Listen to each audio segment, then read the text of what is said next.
Japan Awards WCJ.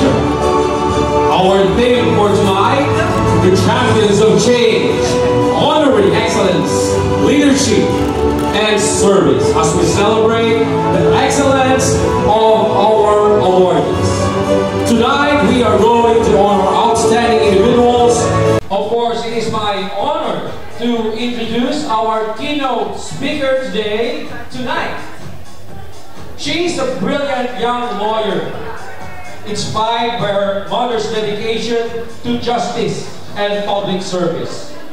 And of course, I would like to take note also that her mother is also a good friend of mine and a good friend of media people.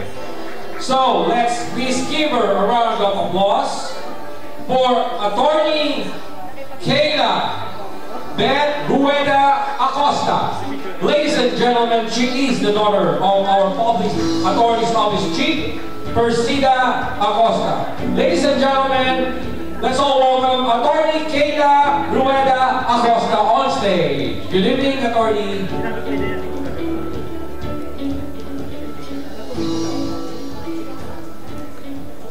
To Ms. Emma Cordero, founder, CEO of the 2025 World Class Excellence Japan Awards. Ms. Cheryl Cruz, Direct Rob Borlat, Congressman Larry Mercado was here, Senator Bongo was here, Mr. Joey Sarmiento, our MC for tonight, Mr. Larson Chago, esteemed guests, fellow awardees of Public Attorney's Office or PAO, Chief Public Attorney Dr. Persida V. Rueda Acosta, DSD, Konbanwa, isang mapagpala at mapagpalayang gabi po sa inyong lahat. Ako po si Attorney Kayla Acosta, ang panganay po na anak ni PAO Chief Persida Acosta. It is an honor to stand before you this evening as the representative of my mother for being this evening's keynote speaker and awardee. It is also a delight to accept my mommy's 2025 Excellence in Leadership Award on her behalf because this is a testament to her 24 years of public service. Opo, 24 na taon. This is a manifestation of your trust in her leadership at the PAO through the years. Nais ko pong ibahagi na ako po ay 8 taong gulang lamang nang itinalaga siya bilang PAO Chief noong Pebrero 23, 2001. Murang edad, batang-bata po, di ba? Sa edad na 8. Ngunit, sa 24 na taon na siya ay hepe ng PAO, isa po ako sa mga buhay na saksi. Halos buong buhay ko pong nasaksihan at patuloy na nasisilayan ang kanyang pagmamahal sa inang bayan at sa maralikang Pilipino na ating hinahamaan at binibigyang parangal. Sabi nga po sa Biblia, alam naman po natin marelihiyosa ang aking butihing ina. Sa banal na kasulatan, 1:15-13, walang higit pang dakilang pag-ibig kaysa rito na ibigay ng isang tao ang kanyang buhay dahil sa kanyang mga kaibigan.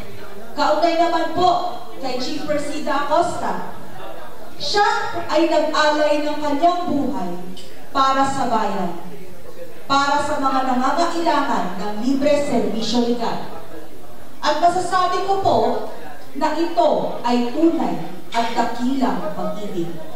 Ladies and gentlemen, dahil ako po ay binigyan ng pagkakataon upang ako ay magiging yung keynote speaker na kumakatawan kay PAO Chief Persida Acosta, let me share this.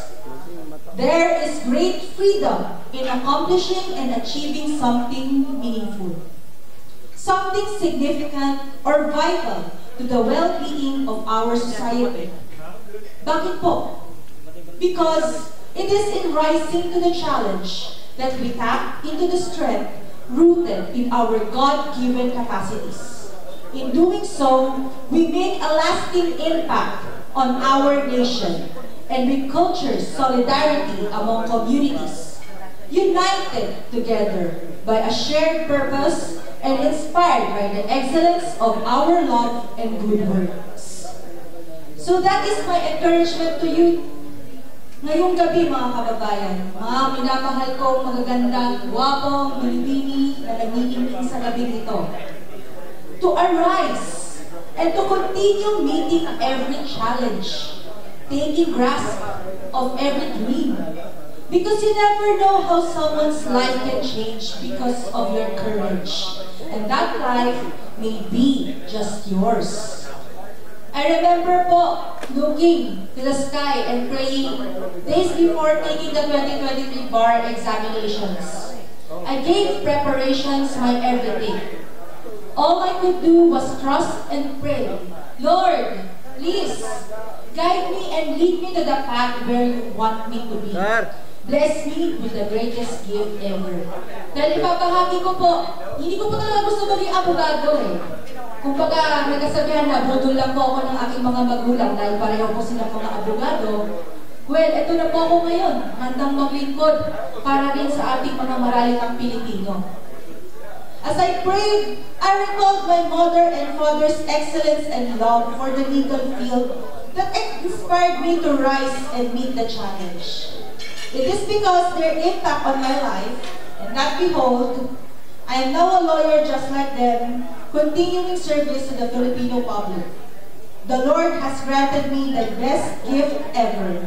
Thanks to the Almighty God, my parents, Attorney Benedicto M. Acosta Jr., and Dr. Persida V. Rueda Acosta DSD, our dear PAO Chief, my partner in life, who is present, Attorney Eric Sales, my best friend, Amy Ravelo, my future sisters-in-law, Arian and Erica May, who are with me tonight, and those who all supported my journey. For my final words, konti na lamang po, maraming salamat sa inyong pakikinig. Allow me to share that one of my mother's favorite leaders is former British Prime Minister Margaret Thatcher.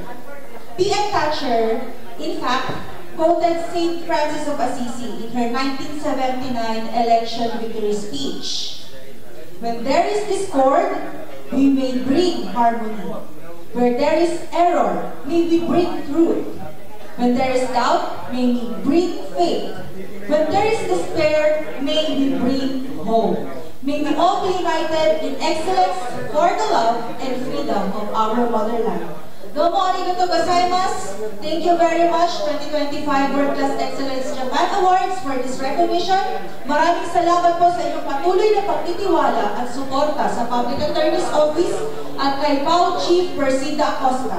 Mabuhay po kayong lahat. Mabuhay po ang ating sambayang ng Pilipino. Mabuhay ang PAO Persida Acosta. Hustisya para sa masa. Katarungan laban sa kahirapan. Maraming salamat. Okay, thank you very much, Attorney Kayla Rueda Acosta. Diba? I think she's also making a name for herself. So, in line with this, with her speech, with her heartwarming message to us all, so may we also give the award to our dear Public Attorney's Office Chief, Attorney Persida Rueda Acosta, the most outstanding judicial lawyer and philanthropist of the year. So, Attorney Kayla is going to accept the recognition on our PAO Chief's behalf. Congratulations, Attorney Persida Acosta.